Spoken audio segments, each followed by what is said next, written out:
Hey everyone, welcome to my quick live stream that I'm going to be doing today.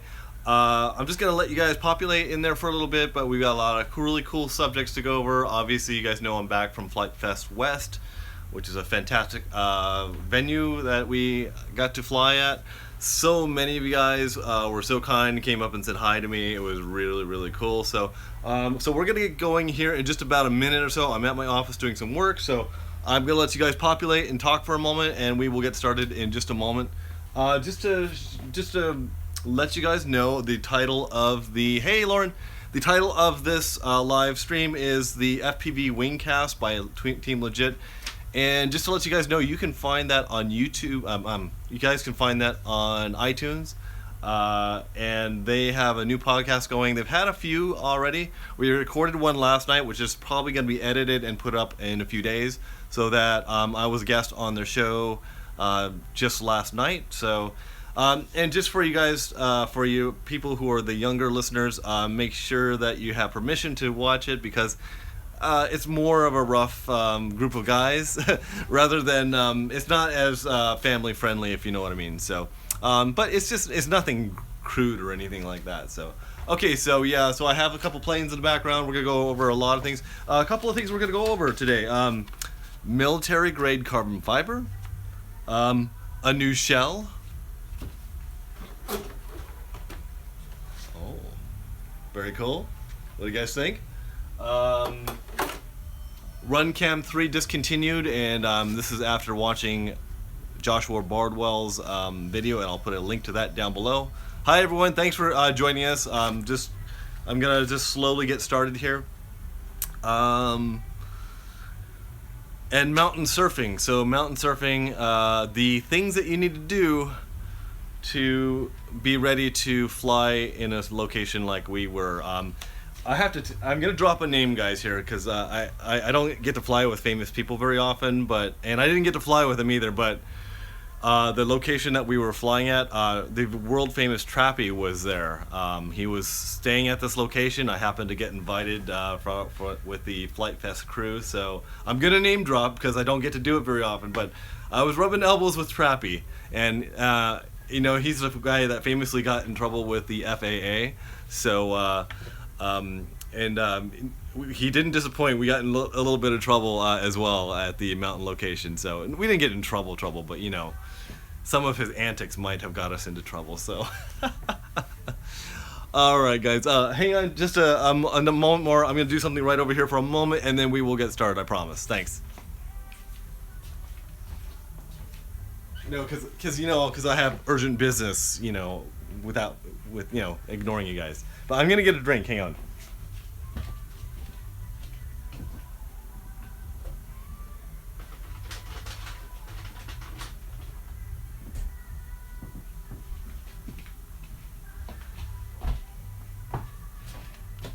Okay, so as a lot of you guys might know, I don't drink hardly at all. I am half Asian, so I have the Asian flush. So I drink about half a beer, and I'm completely flushed and buzzed. So,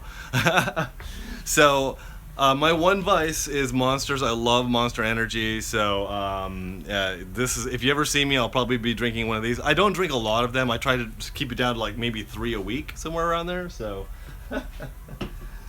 All right. Okay, guys. So the first topic up for debate or for discussion is the FPV Wingcast by Team Legit. Now, these guys invited me over after doing doing Flight Fest West, and basically they had their own private ranch that they rented out. So we were actually doing some mountain flying and whatnot, and I'll get to that in just a moment. But so last night we got all the pilots that were flying together, which was 4 pilots at once that we were bombing these mountains with. And we just talked about Flight Fest West because they were all there. We've talked about the mountain flying, some of the new EMAX stuff that's coming out. So that will be on their podcast, and I will link to their podcast down below in the description as soon as I get done rendering this video and everything. So it was really cool. So there's not many podcasts that are out there. Hang on a second. That are dedicated to FPV wing flying, and And one of the things that was lacking at Flight Fest West, and this is not to discredit Flight Fest or anything like that, is that there's nothing catered to the FPV wing community or the racing community. Everything's pretty much catered to mini quads, and I understand why. That's kind of the biggest attraction. FPV flying wings are kind of the minority at this point, so I don't, like I said, I don't fault Flight Fest for not really being able to do that. Although some of the guys were running 1.3 gear, and they went over to the FPV tent and said, "Hey, can we fly 1.3?" And they're like, "Yeah, you guys are the first person to be here with 1.3 gear. So if you ever had a large FPV gathering, if you're running 1.3, you could probably fly whenever you want because there's hardly anybody running it. So that's pretty cool." So anyway, Josh, Ian, Alex, and I were basically doing the podcast last night. We had a couple other employees from the shop there, and it was a lot of fun. It's about an hour and a half. I think we're going to probably edit that down to right around an hour. Just something you can upload to your phone and just listen to it on the way to work or something like that. So really, really nice stuff. So okay, and yeah, this whole week, after going to Flight Fest West and driving home Saturday evening, I've been just recovering all week. It takes a lot of energy to camp and fly all day. We flew up to the mountain location as well, so that took a lot of effort, and I've been drained all week. So if you can see my eyes, yeah. So it took a lot to kind of get recover from all of the activities. When you're here's one of the things that's really unusual. Like, we usually, when we go to locations and fly, we might fly maybe 3-4 packs, on big planes. And if we're doing mini quads, we might do 10-12 packs, something like that. And then you go home. You kind of off to your next thing in your day or with your family. But this is really different. To have 3 days of full flying, it was non-stop flying all the time. So that was I highly recommend it if you guys can ever go to a Flight Fest. It's really professionally put together. They thought of everything. They had hot showers there for the campers, which is something they didn't really advertise very much. I think if they would have said, "Hey, camping is on the premises and we have hot showers," which it was like a whole trailer where they had 6 showers for the ladies and 6 showers for the men, and it was clean as can be. So it was one of those real things that they just bring in the semi rig and just park it there, and then you've got hot showers, and it was like hot water for days. So really cool. Okay, guys, before we go on to the next subject, I'm just gonna scroll through your comments real quick and just answer any things that have come up. FR Sky is doing a 900 megahertz transmitter system. That's very interesting. Thanks, Chris. Bix3 on 1.3 gigahertz is the best. Trust me. Just kidding. It's slow as fuck. That's funny. Hey, good to know I'm on 1.3 gigahertz. FPV wing pilots are the elite. And I'm going to talk about that in just a moment, Stick Mix. There's a lot of factors that go into successful FPV wing flight, and slightly longer distance, and also proximity, and also formation flying with your buddies. So really, really cool. Tung Fung, how did the lunar eclipse at Flight Fest go? It went horrible. I'm going to do a separate video on that. The plane could not fly. If you guys know Ben Harbour from the Flight Fest area, he's the guy that made the C-17. He's an expert pilot. I'm an expert pilot.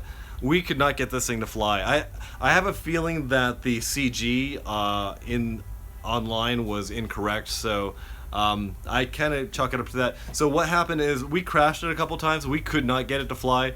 I pulled my motor and ESC out of it. I left the servos in, and I gave it away to a kid. I said, "Hey kid, you want a free plane?" And he's like, "Yeah!" So we couldn't get ours to fly either. Yeah, that was really strange. So there was something going on there. Hey Shannon and Heather, how you guys doing? Let me just Shannon and Heather, I wish we could have. We were all at the same mountain location. I wish we could have flown together. That would have been awesome. Because I'm editing some of our videos together. I have Josh's footage, I have my footage, Alex's, and Ian's. And I'm going to basically put it together as just a kick-ass video. It is already coming out awesome.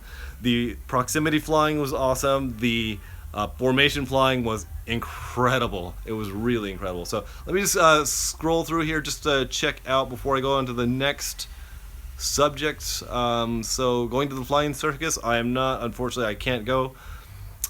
Did you charge on the go? I had some 10,000 milliamp packs that I use for charging my smaller stuff.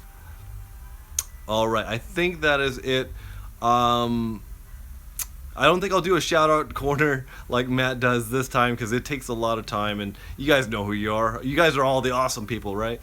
Okay, so let me see what is next on the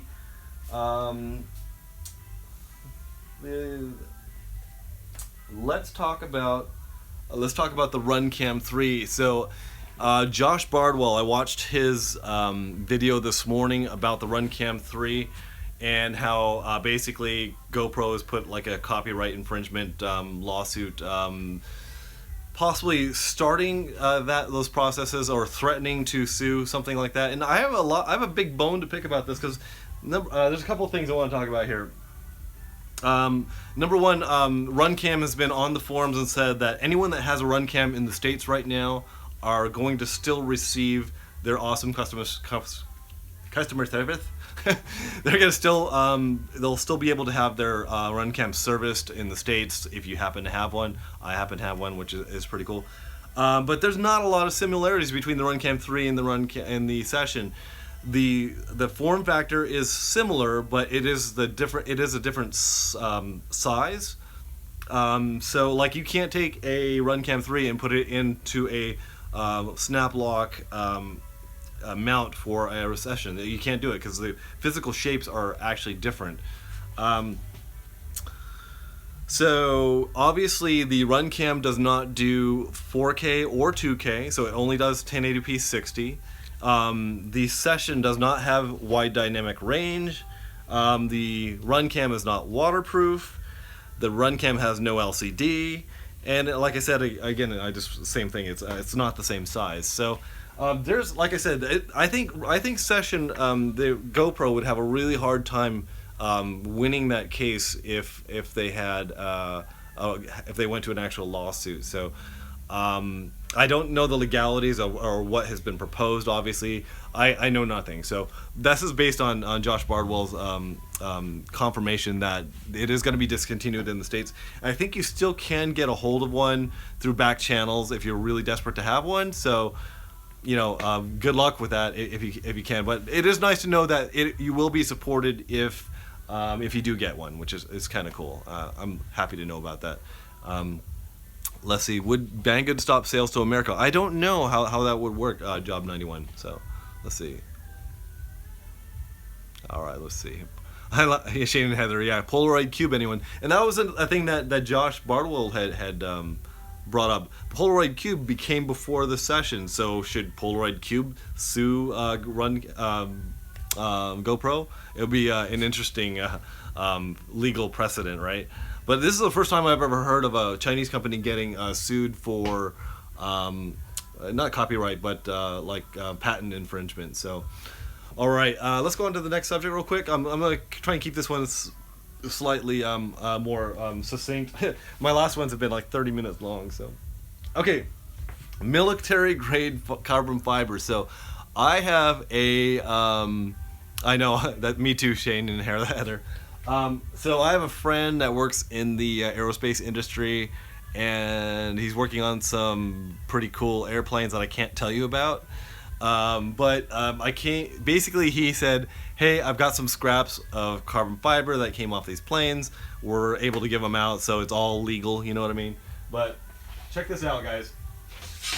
So this is military grade carbon fiber.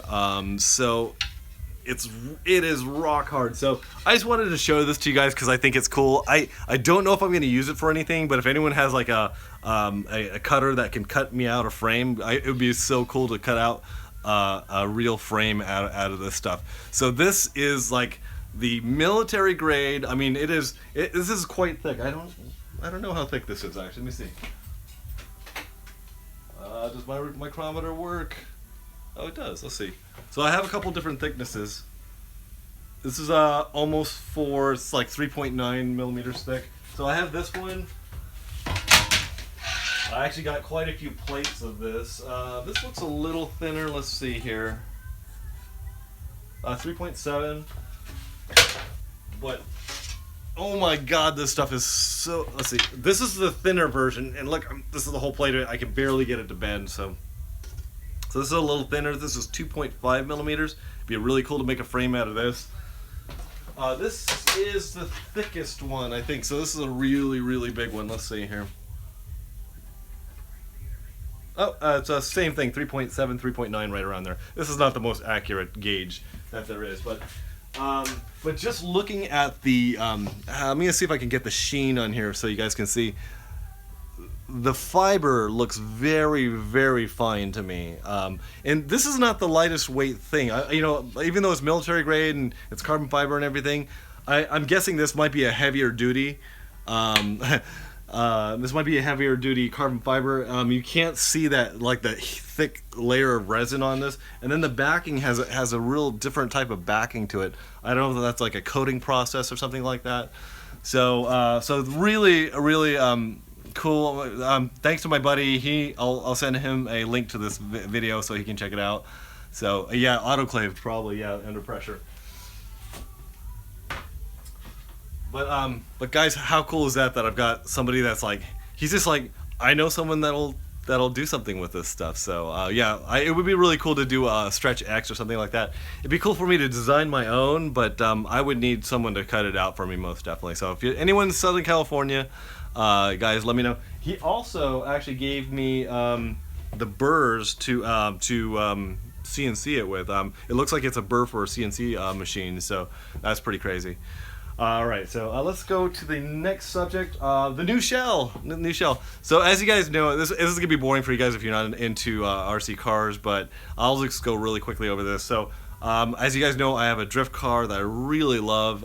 It's really cool, but I've been wanting to get kind of more like a retro body for it, because the one I had on there was kind of retro, but it was kind of like, you know, really kind of gangstered out and everything.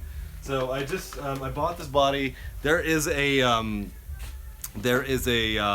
Facebook group that is for used drift parts, basically, and I got this body that is ready to run. Basically, it was all stickered up and everything. It's all done up, and I bought the body for like $25. I mean, you can buy and this was like not even used. There's no like there's no scrapes on it or anything.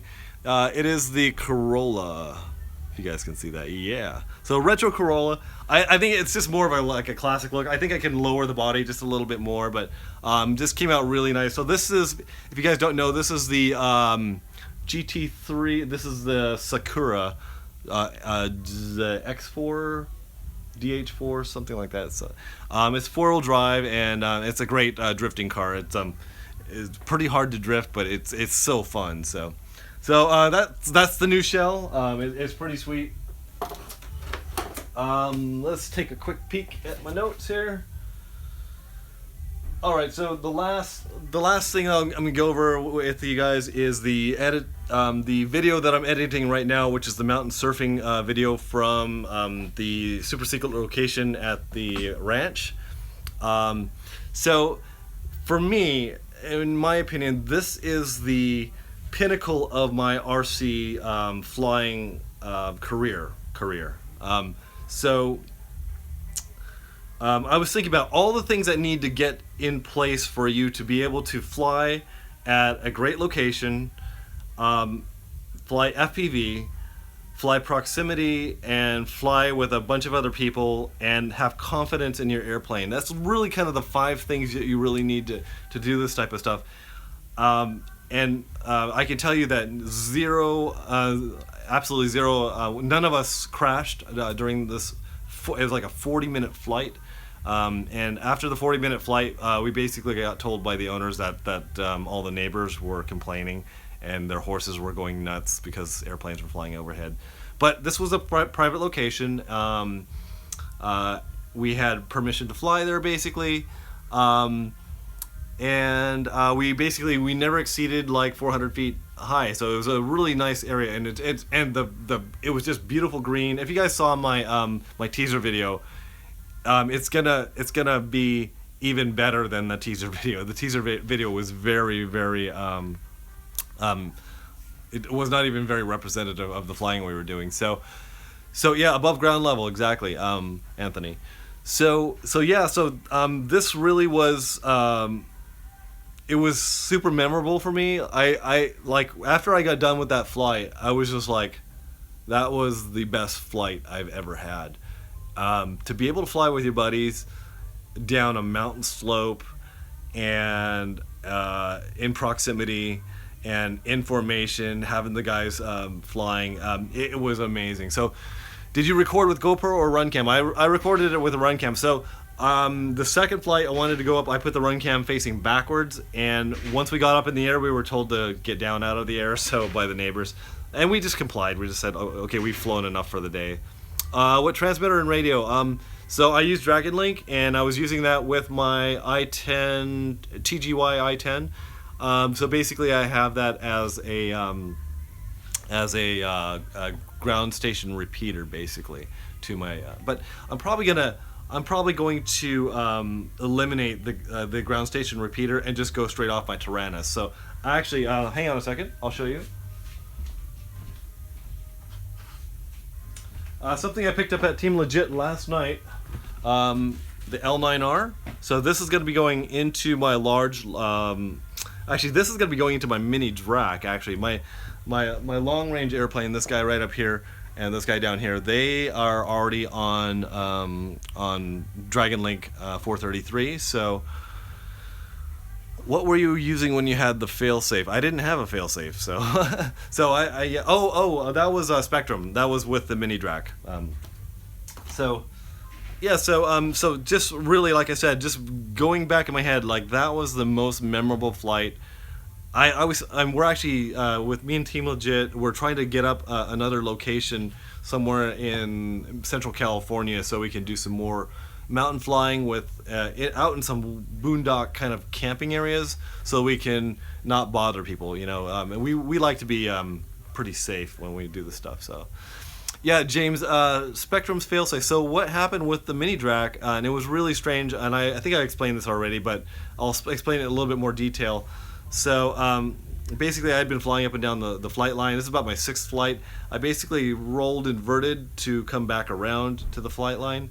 And when I rolled inverted, it just stayed straight, and I was locked out, and I crashed. And another kid crashed and had a lockout at the same exact time. Now, if I don't know if it's even possible for Spectrum to get some sort of an interference, but that was the first lockout that I've ever had with Spectrum, and I've had Spectrum for years now, so it's been a pretty good record.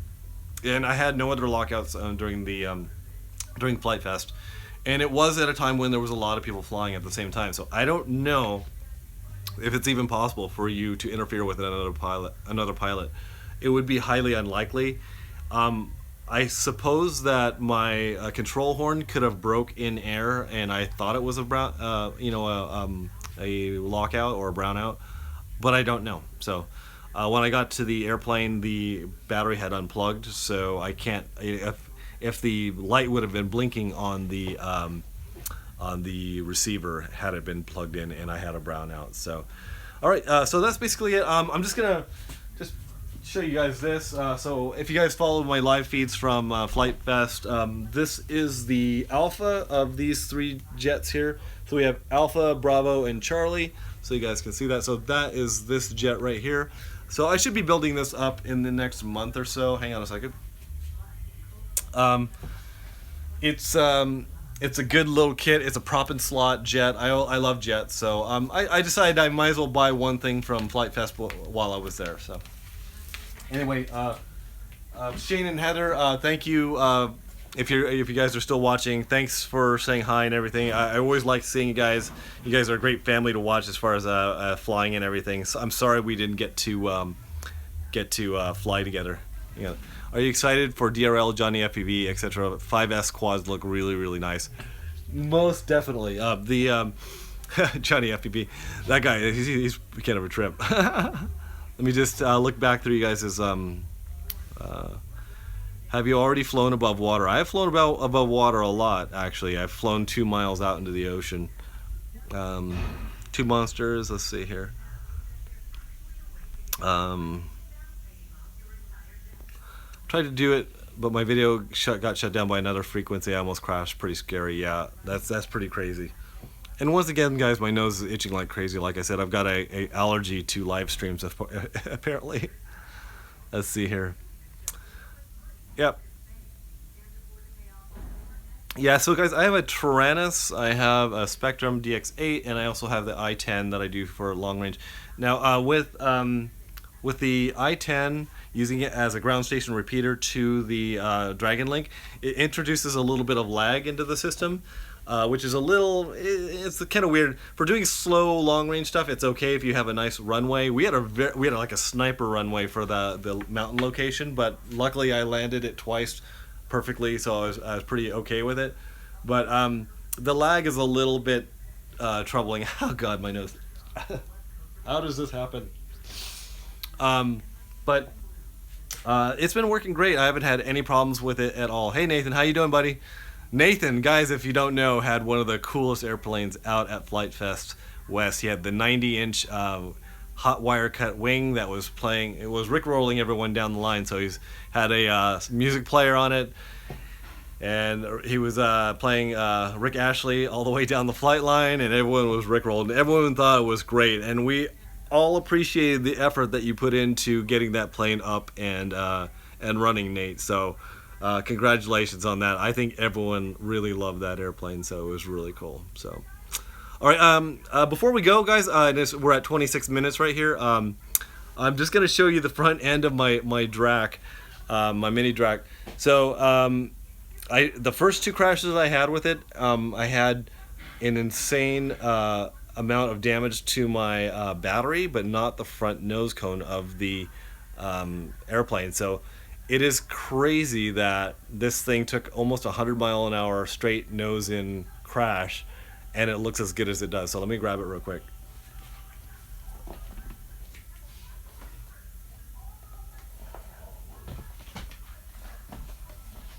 Okay guys, so this is the mini Drac. You can see the tiny bit of wrinkling here in the nose, and I haven't done anything to the nose of this thing.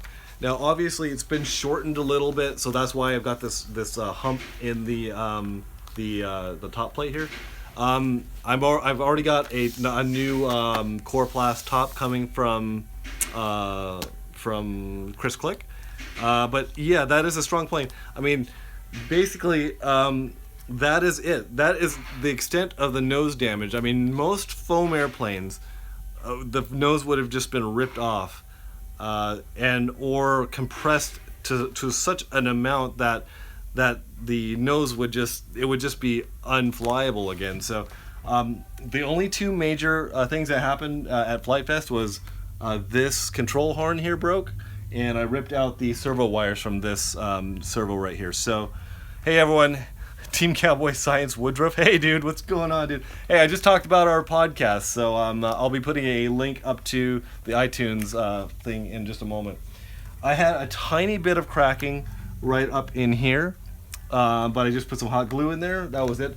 One thing I did with my mini Drac, and if you guys ever get one, is he says to basically run the spars to right here. I ran mine all the way to the nose right here, and you can actually see a little bit of the spars sticking out here. So top and bottom, I would recommend that quite a bit. So because it does have a weak spot right here at the end of this foam, and if you run the spars down, it's really going to help everything else. So yes, happy May the 4th be with you too, Nathan. So just a little bit of upturn to the nose, and that is basically all the damage that happened after 3 intense crashes. I'm not going to go over all the crashes again because I don't want to bore you guys. But so I've been talking with Chris Click.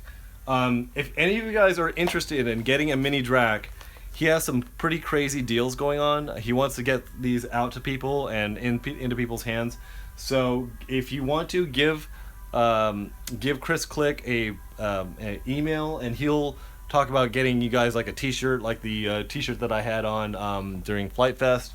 And he really wants to get these out into the hands of people because it is one of the most amazing planes that I've ever flown, hands down. And I can't wait to get the LR9 on this, and also get the FPV going on this, because I might actually start looking into maybe doing iNav. Alex was talking about this last night. I'd love to get iNav working on here. So I have some sort of recourse if I'm doing some mountain flying. So, all right, hang on a second.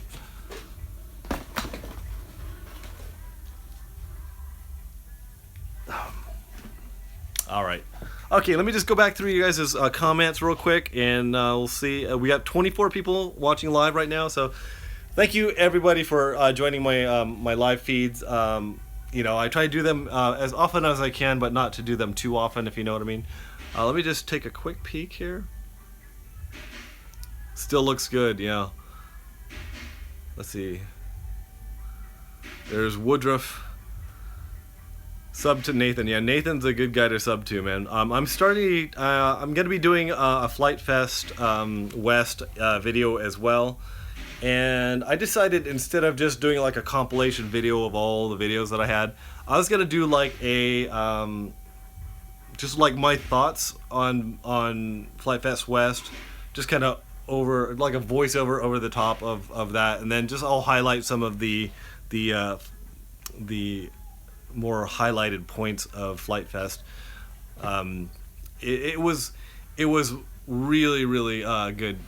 Josh, have you watched any of my footage? Yes. So guys, Team Cowboy Science Woodruff is Josh Woodruff, and he is the guy that we were flying proximity and formation with. Yes, Josh, I edited it, a lot of it last night, and it is amazing footage. It is so good. Josh is one of the best flyers. He takes the most risks, I think, out of all of us. I mean, he was flying down the mountain. I S you not, he was 2 feet off the ground, and you can see blades of grass coming past his camera, which is insane. So, so I'm going to be getting some footage from Ian and also Alex. So I'm going to basically do a massive edit. I'm going to try to take basically an hour and 40 minutes worth of footage down to a 5-minute video. So so hopefully you guys will like that. So I have one of the bugs got stuck on the lens. Oh, the one that's so funny. All right, everyone, thank you so much for joining me. So we went over the FPV Wingcast by Team Legit, so you guys can find that on iTunes. I will put a link in the description below. I'm not sure how soon Alex will have our last night's podcast up, but hopefully it'll be soon. I'll let you guys know when. We talked about recovering from Flight Fest West, mountain surfing, and the things that you need to do to get ready for mountain surfing. That was really cool. My new shell, military carbon fiber, and the RunCam 3 discontinued. I have one of the only ones in the country. Just kidding. Northern FPV, NO FPV.